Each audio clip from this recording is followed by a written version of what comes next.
એલા સાંભળો છો છે કોઈ ઘરે? ખોલ દરવાજો, કોક આવ્યું છે. પણ તમે ખોલો ને, દેખાતું નથી. હું કામ કરું છું. તમારા પગમાં હું કાંટા વાગ્યા છે? કાટાનું દીકરું થાતું સાની મને ખોલ ને ખાડા ભેગો ટાળી જાય. ના ના, જાઉં છું.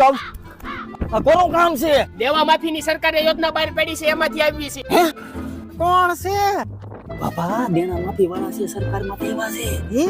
વાવ બાપલિયા બેહો, શું કામ છે? સરકારશ્રીએ સરસ મજાની યોજના બહાર પાડી છે, દેણા માફી યોજના. એમાંથી અમે આવી છે. ખોરે ને જે કાંઈ દેણું હોય ઈ ગયું એટલે દેવા માફી યોજના દ્વારા તમારું દેણું માફ થઈ જાય. આ મરક પદુડીના થાવમાં તમે ગાયો ગા દર્શાવો માંડો, મારે બીજે હોતે જવાનું છે. 5 લાખ માથે જાય. 15 જમીન ગીરવે મૂકી વીહી બધા અમારા ઓલા જુગારમાં માથે 15 લાખ થઈ ગયા હતા. બધા થઈને 65 લાખ રૂપિયા છે. હે? હાલો, આ દીકરો જોવાય હતા ને, દીકરી દેતા નહીં. આ બાપ દીકરો બે દેણામાં ડૂબેલા છે. 65 લાખ નું દેણું છે. દીકરી કુવામાં નાખી દેજો, પણ અહીંયા નો દેતા. બીજે ગોઠવી નાખશું તું ઉપાધિ કરીમાં થઈ જાય છે.